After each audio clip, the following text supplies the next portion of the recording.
Welcome to another OU Insider Under the Visor Sooners podcast. I almost said YouTube Live podcast, powered by Olipop.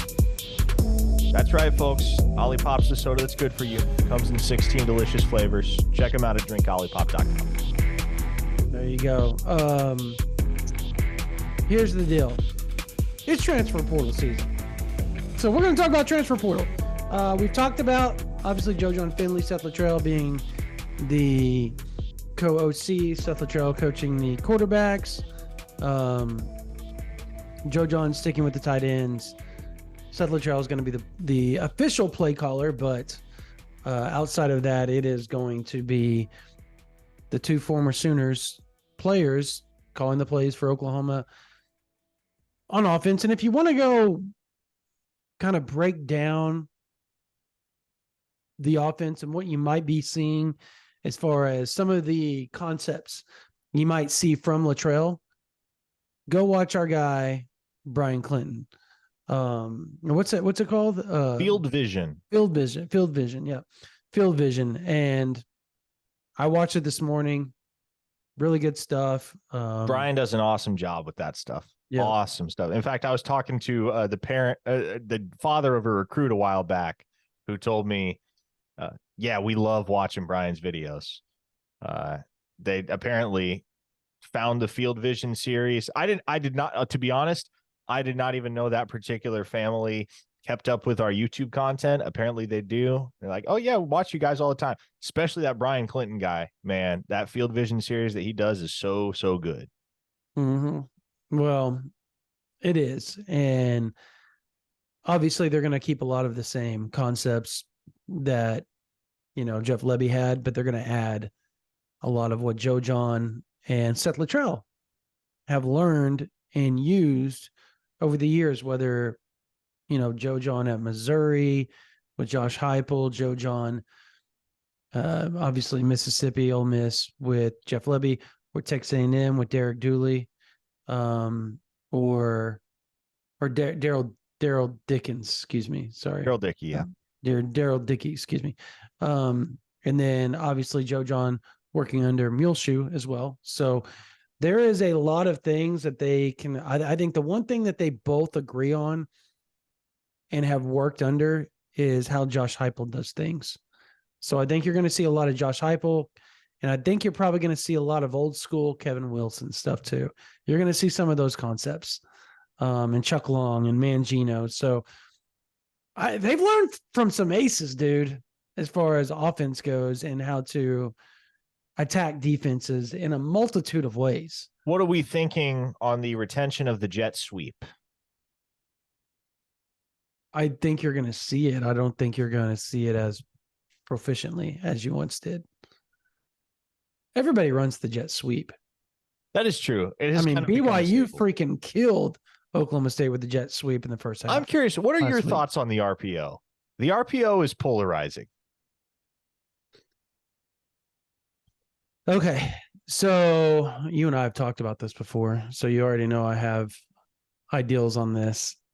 I think from a structural standpoint, schematic standpoint, I think that it limits you in some cases because so many things have to go right, and there's some hesitation in everything that you do. And if it's not read correctly, it can just go awry. And you're either going to end up with a negative play, a zero play, or just an absolute turnover. Those are your options. With regular base plays, there's always an out, right? And I guess there's an out for an RPO if somebody makes a miraculous athletic play. But if you hold the mesh point too long, or it's read too long by one of the quarterback or the running back, that could be a fumble, or it could be a no loss, or it could be a lost play, excuse me, because you held it too long. The line couldn't block as long as you're trying to hold it. The hole that was there while you're sitting there looking around, trying to figure out and read, completely shuts down. There's so many things that could go wrong, whereas just regular stock conceptual plays, they're more hit. Like you can lean forward for half a yard. And when they say inches matter in football, inches matter. And so I think it's hit or miss. I think depending on how you use it, I think if you use it strategically, where it's not your base offense that you run all the time, I think that it is a good thing to do, particularly if you have a really athletic quarterback. But if you are just doing it to do it and you're not really running the quarterback off of it very much, what the hell's the point? If you're not going to run the quarterback, there is no point in an RPO. There isn't. Just run a play action, a boot, or something to that extent. That's my opinion on it. What's yours? No, I agree with you on a lot of counts there. And I don't have a ton to add in that department. Yeah. I think, we've seen a lot of RPO in the past, not only from Jeff Levy's scheme, but from Lincoln Riley's, right? It has been a consistent staple. And I wonder, do I think it completely goes away? No, but there were times where you felt like Oklahoma's entire offensive identity was predicated on the RPO. And I think that goes back further than Levy. I kind of felt that way in 2021 at times watching Oklahoma. That's 2014. I mean, that Heupel started that with Trevor Knight. Like that was Trevor Knight's staple was the RPO. And I want to make something clear. Like, I guess you don't have to have a running back or a quarterback that runs all the time. He just has to be a threat to run. And we do it in Little League, Parker, where if there's 7 in the box, we're going to pass. If there's 5 in the box, my son will check to a run. Like that is Little League. We do that in Little League. But as far as what you're talking about, he's not, and that's not what Parker's talking about. There are RPOs that are check with me's. They're predetermined before the snap happens.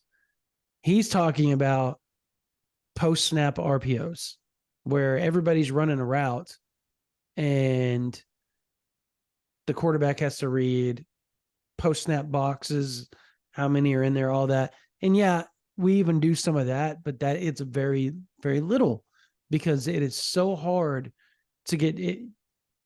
College teams struggle with it. NFL teams struggle with it. It is not, unless you do it on a consistent basis, it is a difficult thing to do. It is. It's very difficult. So okay, that's that. That's the RPO conversation. Sorry, I got us a little bit sidetracked there. Yeah, you get me talking about that, I can go all day, bro. So go ahead. Yeah, well, let's talk transfer portal then, because when this episode goes live, Friday, December 1st, we will be 3 days away, 72 hours from the official opening of the transfer portal. Obviously, a lot of guys have already announced their intentions to enter. Grad transfers can already enter the portal. They do not have to wait for that December 4th window to open. If you're a grad transfer, you can transfer pretty much anytime you want. So that's why you see some guys already committing. It's why you see predictions already in for a guy to end up at this school, because they may already actually be in the portal if they have graduated from their particular institution. But as far as outbound transfers, we're sitting here recording this on Thursday evening, Brandon, and we know of 3. Some will say 4. I'm going to go ahead and say 3 outbound transfers for Oklahoma.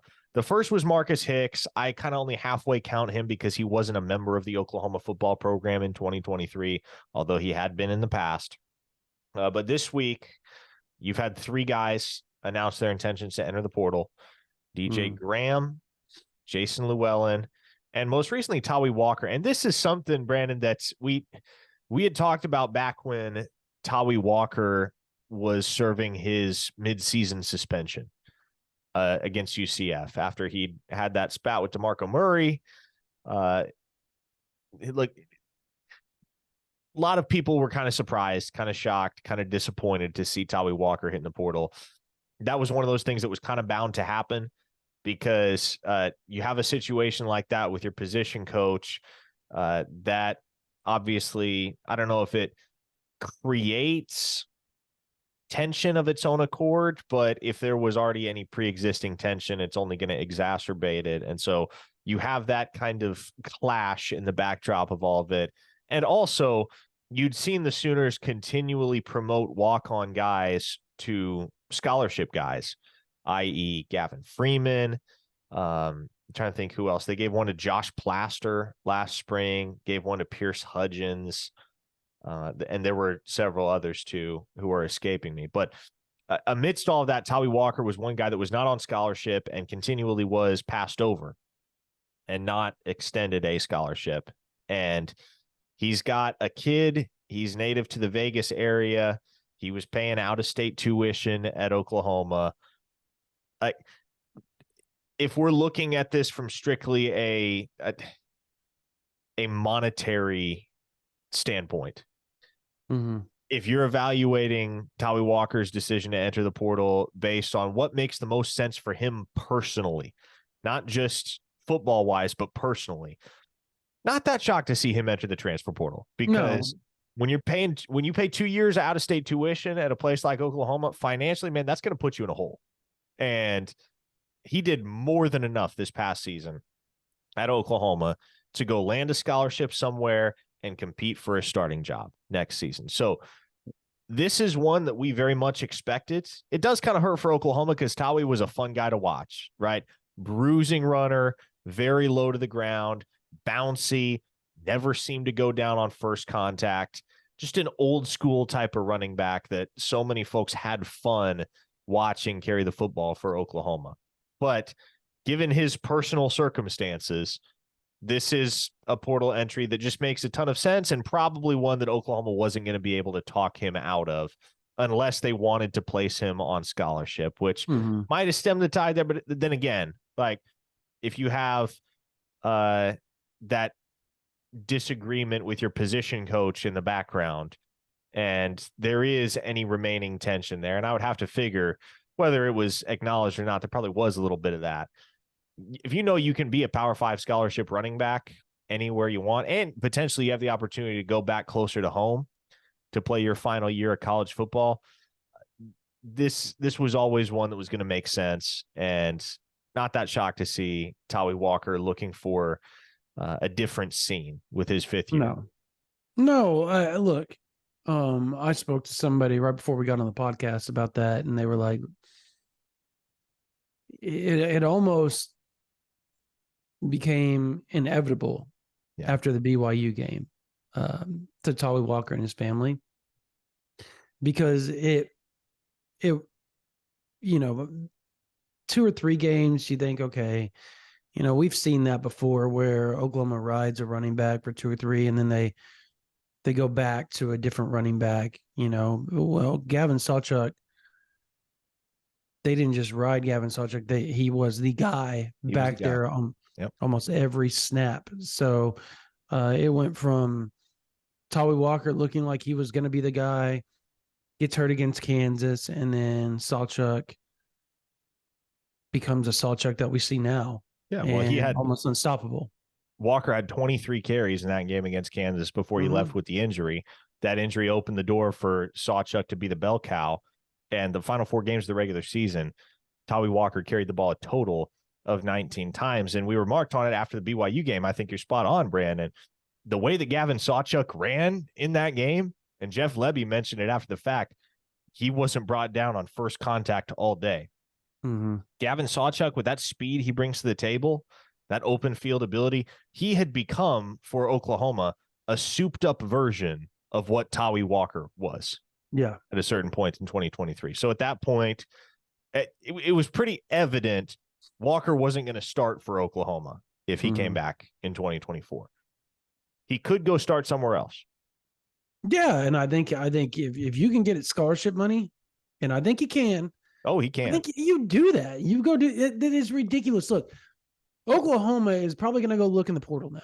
They're going to go look in the portal and try to find a guy that can be the yang to Gavin Sawchuk's yin. So it's, you got the speed guy. You got a speed guy that's kind of similar to Joe Mixon, not quite as big, but has some tackle breaking ability, right? Can line up in the slot, can do a lot of different things. And Sawchuk can. He's very versatile. Now you need a guy that can be kind of the change of pace, power back. And it seems like they're hoping Javonte Barnes is going to be that guy. And they started playing him at the end of the season instead of throwing Walker in there, which to me says everything you need to know. Like, this decision was done probably, again, after the BYU game. I think it was like, yep, they're throwing Barnes in there on certain situations. We're going to go ahead and, cut our losses and go somewhere else.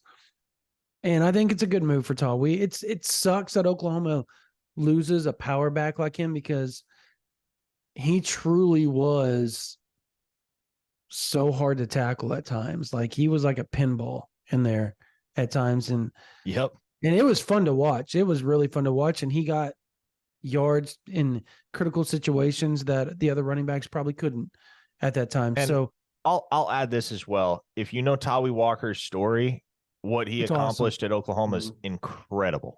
Incredible. And one of those human beings that you just can't help but root for, no matter where he ends up next. That is a guy that spent a year out of football, went unrecruited out of high school, went to go play at a post-grad football institution in like Massachusetts, I think, for a year. That went nowhere. He spent a year out of football, went the JUCO route at Palomar Junior College, and popped off for like 1,300 yards in 11 games. Had scholarship offers to go play FCS ball, decided to walk on at Oklahoma instead, stepped into what is and has been a very deep backfield, Brandon. With when he gets there last year, you still got Eric Gray in the picture. And the perseverance that dude displayed over his 2 years in Oklahoma,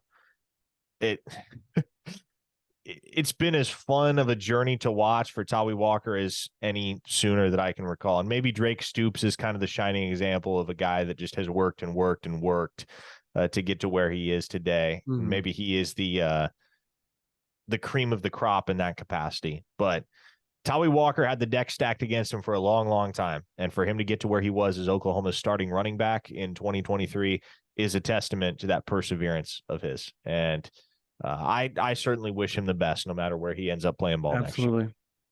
Absolutely. Yeah, no, he's, I hope he goes and runs for 1,000 yards wherever he ends up. It'd be great to see. On that note, when I was bringing up the portal part, I think Oklahoma's intentions is to look around now and see what they can get in the portal. And obviously, I think everybody's going to throw their name in the hat for Trevor Etienne. I think you have to. I wouldn't hold my breath if I was an Oklahoma fan right now, but they're probably going to throw their name in the hat there. If they don't, I would be shocked, honestly. I think number two, I don't think you have to rush into making a decision as far as taking a portal running back. If I'm Oklahoma, I'm DeMarco Murray. I go and I see what 2 weeks of practice and Javonte Barnes getting the reps that Tawee Walker was getting behind Gavin Sawchuk, right? And see if that doesn't turn into something.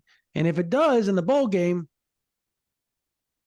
and he doesn't have to have surgery and he can go through spring and get more reps, and he can go through fall camp and get more reps, I don't think you have to rush in and get a portal running back at that point. You have Smothers, Hicks, Barnes, Sawchuk.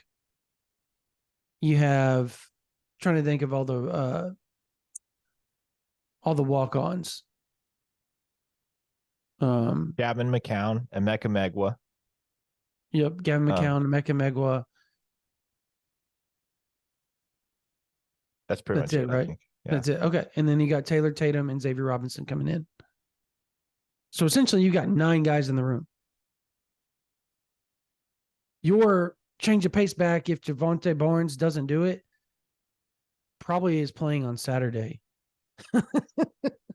in this 5A state title game. If he can, all he has to do is control his weight, work in the strength and conditioning, nutrition room, and he could be your short yardage back next year. And he's big enough. He's powerful enough. Talking about Xavier Robinson, by the way, for those that don't know. No, I'm talking to the people listening. I knew you knew who I was talking about. Andy Bass too. Don't forget about that Andy guy. Bass. So there's 10. There's 10. Oh my God. I can't believe I forgot about probably the player of the year in Oklahoma State high school football. So, I mean, yeah, look at that. 10 dudes. I think you're okay. And by the way, powerful, that dude's got some power behind his speed. He'll run your butt over. I like me some Andy Bass. I can't wait to watch him this weekend. But yeah, so I don't think, do you agree with me? I don't think you have to rush. I think you can take your time. You can see what's in the portal. And if somebody that is absolutely elite comes available and wants to come to Oklahoma, okay, you take them. But if not, I think that room's good enough to go into the SEC. I certainly think it's good enough because I think Taylor Tatum is a day one player. I think Taylor Tatum is somebody that's going to be hard to keep off the field next year at Oklahoma. And I still expect Gavin Sawchuk to be the guy. Don't get me wrong. Like, I think that is Gavin Sawchuk's backfield to spearhead. And if you bring in a transfer, great. Like, it's gravy. But I don't feel like you have to have one. Even now with Tawee Walker at the door, I really don't feel like you have to have a transfer because I trust that Javonte Barnes will bounce back. Even if he doesn't, you got two guys that redshirted this year in Caleb Hicks and Dalen Smothers that you would presume are going to make additional strides this offseason. And then you throw in Tatum and Andy Bass. Yeah. I like Tatum and Bass, I think, are two guys you can count on seeing next year in some capacity. Maybe you don't see a ton of them, but I think you're going to see them.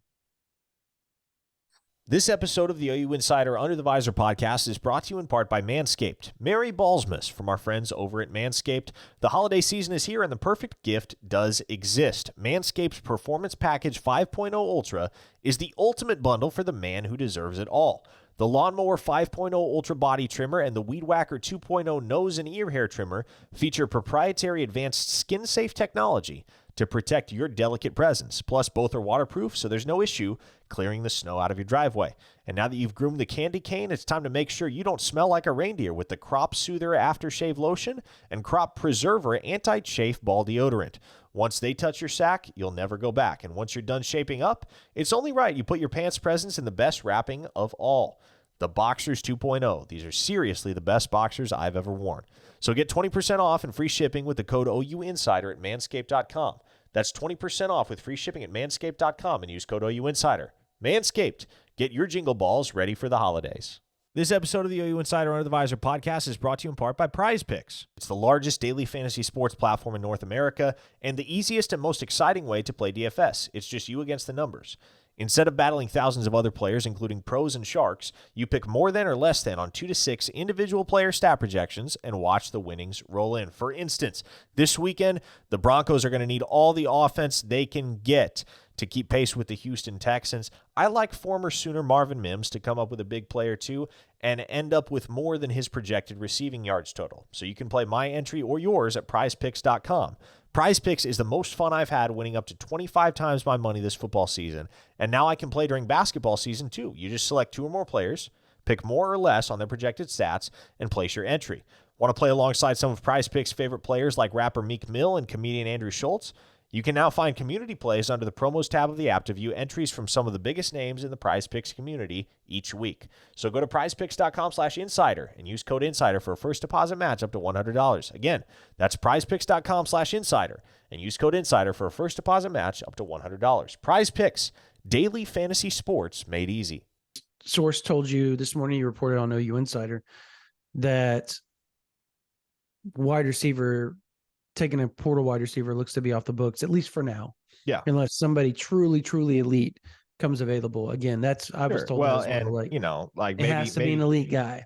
And maybe somebody walks into Brent Venables' office next Monday and says, "Hey, I'm entering the portal," and you didn't see that one coming. Right. That could change things. But for now, Oklahoma's plan is to kind of ease off pursuing portal receivers. I know that much. Yeah. And that doesn't mean they don't take another one in the okay. I'm going to say this. If Evan Stewart called Oklahoma and said, I'm coming to Oklahoma, you're not turning him down. Exactly. Okay. We're on the same page there. So it has to be somebody like that for them to take a portal wide receiver. Does that mean they don't take Terry Bussey? No, I think they still would take Terry Bussey. That's just my opinion. I don't think you turn that away. I don't think you turn away. I'm trying to think of another name. Like if something miraculous happened and Brian West could have called and said, okay, you wouldn't turn that away. Like there's certain wide receivers out of the high school ranks you're still going to take as well. But Oklahoma's a numbers crunch right now, like super, super numbers crunched. And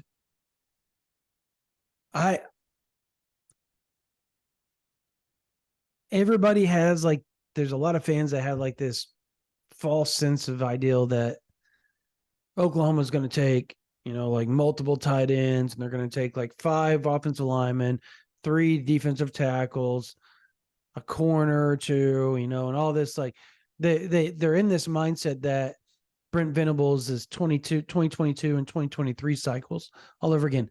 The issue is during those 2 cycles, you could have 100+ players on your roster. You cannot do that anymore. Oklahoma's had to process people already to get down near 85, and they're probably not going to take every early enrollee that probably planned on coming in early unless they can find the numbers work, which I think they're probably going to, and they're going to work on that. But that means they got to process more people. Yep. Which means if you start to see guys enter the portal, they've probably been pushed out. Yeah. The door. And from this juncture on. Eventually you will start to see some subtraction because it has happened each of the last 2 springs for Oklahoma. Mm-hmm. They have been over the scholarship limit, and they have had to tell a few guys at the end of the spring, hey, you need to go find somewhere else. So the numbers deal, it matters right now, but there's less of there's more flexibility there right now than there. You got 9 months to maneuver. There's more flexibility there than there will be 4 or 5 months from now once spring ball is done, and you have to at that point, with summer guys coming in at the beginning of June, make some tough decisions as to who you're going to keep around and who you're going to cut the cord with. And okay, so with that in mind, here's my prediction. I'm not going to name names of people leaving or anything like that. I'm going to predict how many they take at each position. So I'm going to say 2 offensive linemen and a tight end. That'll be your offense. 3 on offense. 3. This shows you how tight things are. 3 takes on offense. And I think the offensive line, I think they're both tackles. Okay. Just for, let me rephrase this. I think one's a versatile guy that can play tackle and guard, and one is a just strictly offensive tackle. Tight end, obviously, you got to take a portal tight end because otherwise you're rocking with 0 experience in 2024 going to the SEC. Super talented group. Don't get me wrong. Yeah, sure. Very, very talented, very athletic group, but 0 experience. And one of them Helms like a 17-year-old. has 1 career catch. Cade McIntyre has 1 career catch. Blake Smith has a few. That's it. Yeah. That's it. Okay. And then you've got on the defensive side, I think they take 1 or 2 defensive tackles. And to make that happen, they're going to have to maneuver some numbers. Yep. And I think they take a corner, and if an elite linebacker or edge became available, I think they would take them. But they would have to be just like a wide receiver, like an Evan Stewart type. So I'm trying to think of an edge rusher that what would be a big time edge rusher? Amari Abor? No, I don't know. Kenyatta Jackson? Kenyatta Jackson. If Kenyatta Jackson from Ohio State became available, I think they would take him. If a linebacker, top linebacker, they name one. If a Ford from Texas became available, which is just an example, folks, there's no way in hell he would ever transfer to Oklahoma. But if somebody of that ilk came available, they would take if they wanted to come to Oklahoma. Outside of that, you're going to get probably 2 defensive tackles, and they're going to try to get a cornerback. And you may only end up with 1 defensive tackle at the end of the day. So that shows you 5, 6, maybe transfers taken during this cycle. It is not like past cycles where they were taking 10 to 13, 14, and then sometimes 20. He's got his roster. He's got the culture built. There's not a lot of dudes leaving, just like they're at Clemson. Now it's time to, piece together little pieces of the puzzle that you're missing and try to go attack the SEC next year. And that's how they're looking at it. Yeah. Well, I mean, you think about the last couple of years and just how they've gone, how much turnover there was after 2021, how much dead weight there was to cut after 2022. You needed to go after the portal hard, and you needed to have huge transfer classes each of those 2 years. But for instance, if a guy like Tawee Walker or even a guy like Tyler Guyton that doesn't have a whole lot of experience under their belt hits the portal this year in 2023 and comes available, Oklahoma's probably not looking those guys' way the way that they were when they were on the market back in 2022. Yeah. So it's you're not in a situation anymore where you have to take flyers to try and fill out a roster to get to 85 guys that have legitimate potential of being Power 5 football players and contributors. Yeah, I just can't see them. I guess. Yeah, they're not looking to develop, they're looking to win now. Yep. That's what they're doing. They're not 6 and 7. They're not trying to retransform the roster. They are 10-2 this year, but with the potential to be 11-2 going into their first go around in the SEC. Completely different frame of mind when you do that, and you're looking to piece that missing puzzle pieces that you might have that could take you over that mountaintop. That's what you're doing. And having said all that, I expect David Stone to play a ton next year. I think Nigel Smith plays a ton next year. I think those two play quite a bit. Well, let's talk about the defensive tackle, because that's what all OU fans are going to want to talk about: offensive tackle and defensive tackle. Yeah, David Stone will play next year. Yeah, probably play a lot. Well, let's say they get a transfer out of the SEC, a starter. Let's throw that out there. Sure. And that person comes in. So you could have that person. You could have, and this person is a legit person, by the way. If you're on OU Insider, you know what I'm talking about. That person's legit. You've got David Stone, Grayson Halton, Kelvin Gilliam. Trying to think who else. Dejon Terry, Jaden Jackson, Nigel Smith, Marcus Strong, Champ Sanders. That's right. Champ Sanders, that'd be 9. I think that's all. Is that it? I think that's it. No, that isn't it. No, you've got oh my gosh, Notre Dame dude. Oh, Jacob Lacey. That's right. Jacob I forgot Lacey. he's got another year. Gosh. Yeah, he's got another Jacob Lacey and Devon Sears. Yep. So there's there's going to be some guys that didn't travel. But if I was going to pick guys that could potentially process, I'll let you guys decipher that. Who were the ones that never touched the field that might be a little older? Yep. Not hard to get to the bottom of that one. Nope. So, and then at offensive tackle, obviously they're really pushing for Spencer Brown, the Michigan State offensive tackle. transfer offensive tackle. He's very interested in Oklahoma. I will have a note on him here pretty soon. So intriguing. It's moving in a good direction. So, what basketball's taking place? You'll be there tonight. Yeah, McCaslin Fieldhouse. Well, by the time this podcast drops, game top will be 25, over, baby. So top 25. Yeah, I mean, we'll obviously be keeping you apprised as we get closer to signing day and as portal season ramps up here, but especially after the bowl game, whatever that bowl may be for Oklahoma.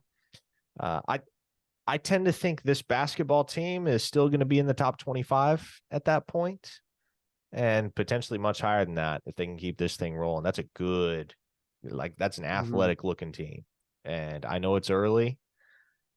I know maybe it's too early to draw serious conclusions about how far they could end up going, but make no mistake, that is leaps and bounds a better team than the one Porter Moser had either of his first 2 years in Norman. So we'll have lots of hoops coverage and basketball recruiting coverage in the weeks and months ahead, especially once bowl season comes and goes. Yeah, look, this Oklahoma team has surprised the crap out of me.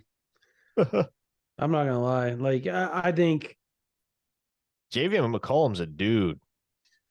Man, Otega Owe has that talking about a guy that has improved leaps and bounds from his freshman year. It's quite remarkable, to be honest with you. Trying to think. Hughley has been a big addition for Oklahoma. I think down low he has been a force. And he can shoot too. Yeah, he can shoot. Apparently he shoots threes. Yeah. Learned that last week. Mm-hmm. So yeah, I like this team. I like this team a lot. I think just from we've talked about this. It looks like Porter has kind of adapted his offensive style to the P5 level and the athleticism of the P5 level. And you're seeing it be very effective this year. Now, can they keep that up? It's really early in the season. They've been really good early on. Maybe. I expect them to be at least a tournament team this year. I think if they don't become a tournament team, I think it's a disappointing season. And at that point, Porter Moser may be on the hot seat. Because I can't imagine not making the tournament 3 years in a row. And that'd be okay. Or is it 2 years in a row they didn't make the tournament? It would be 3 years in a row. They've 3 years in a row. Yeah. Last 2 years. Yeah. So just can't imagine. This feels like a tournament team to me, though. This feels like a team that's going to be playing in the field of 68. I feel like we said that in 21, and then that is true. Probably did. Totally kiboshed on them. So they got close. They were the second team out. They did. They had some big wins. That season. And then you got the state title games and the state semis down in Texas. You'll be going down there, then coming back up. I'll be covering the state title games here at in Oklahoma at UCO this weekend. Wagner and I believe Blanchard. They play tonight, Thursday night. And then tomorrow, so that'll be final by the time this podcast hits. Yep. And then tomorrow is Jinx and Bigsby on Friday night. And then Saturday is just a loaded day of 3A, 4A, 5A state titles. And you've got Carl Albert playing in one. You have Heritage Hall. Obviously, if you're an Oklahoma fan, there's a lot of intrigue. Heritage Hall with Andy Bass. Carl Albert obviously playing with commits of Kevin Sperry, Trinae Washington, and Marcus James. And then they've got and Xavier Robinson, obviously. And then they've got the offer of Tristan Haynes at corner. So, and that's the 25 and 24 class. Everybody but Xavier Robinson returns for Carl Albert next year that I just named. Scary, scary team. Booker T. Washington is supposed to be moving down to 5A next year. So that'll be interesting because they are loaded in the 25, 26, and 27 classes. Absolutely sickly loaded with Division I targets. So 5A should be really good next year. And then I'm trying to think. They're playing Dell City, and Dell City is absolutely loaded too with Division I players. That will be like a small college football game. Yeah, so if you want to go watch that, I recommend it. It's going to be fun to watch. And then obviously, trying to think of 6A2. Who's the 6A2 teams this year? I didn't even see. So I can't recall. me either. Yeah. And I was just looking at the schedule earlier, so I don't know how I'm spacing on this, but yeah, for the life of me, I can't remember. I'm looking it up right now. OK Prep 6A 2 state football title. So it is. Let's look at the bracket. That is not what I'm assuming Stillwater is one of them, right? So, oh yeah, that's right. Stillwater is one of them. It's Stillwater and Muskogee? That's right. Stillwater, Muskogee. Is that right? That is right. I just guessed, bro. Stillwater, Muskogee. That is what it is. Yep. Hey, there you go. Because I couldn't find it on here. All right, Stillwater, Muskogee. Hey, that'll be a good game too. Really, really talented teams. This has been a good year for OK Preps. Next year is going to be absolutely insane. It's going to be a really fun season. Did Washington make the state title? I didn't see. Washington semis. Yeah, they'll play. So they play Jones in the semis on Friday, and then the 2A state title is next week. Okay. So, yeah. So they play Jones. Where's that game at? Do you know? I don't know offhand. Well, I have my OSSAA pass, so I may deter down to wherever that game's being played and see if I can't. I mean, why not? Why not go watch some Oklahoma tight end offer Nate Roberts and see how he's going to do with his Washington squad. Anyways, all right.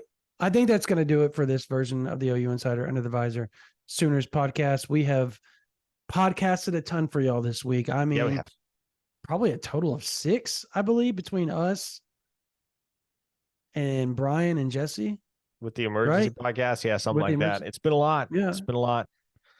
I hope y'all have enjoyed it. A lot of content, a lot of Sooners football talk, got some basketball talk. And it doesn't end there because you can join us Friday at 5 p.m. Our 50% off goes offline. You can get OU Insider for $49, and it gets you all the way through the first SEC season. So you will get almost all the way up to the conference title games next year if you sign up right now, which is an amazing deal. $49. Come join us. We had almost the past 2 weeks, almost 400 new signups. Come join OU Insider. We would love to have you. There's already thousands and thousands and thousands and thousands of OU fans already on there. Come talk, come chat with us, come start topics, come read our information because we're dropping information all the time. I've dropped multiple notes today on transfer stuff. Parker's had multiple notes as well. This is the time. It's fun. There's a lot to talk about with National Signing Day rolling around. And then after National Signing Day, all the 25 recruiting kicks off, and it kicks off in a heavy way as Parker and I hit the camp scenes. And we will be out on the road for months at a time. And then spring football rolls around, and then all the official visit rolls around. There is zero dead period of information now in the college football world. So come join us. We want to thank everybody that's already on there. Thank you guys for listening to this podcast. Thank you for subscribing to this YouTube channel. We're almost to 14,000 subscriptions. Almost. It's amazing time to be on OU Insider, and we can't thank you guys enough because we do it because of you. So for Parker Thune, my name is Brandon Drum. We will see you guys later.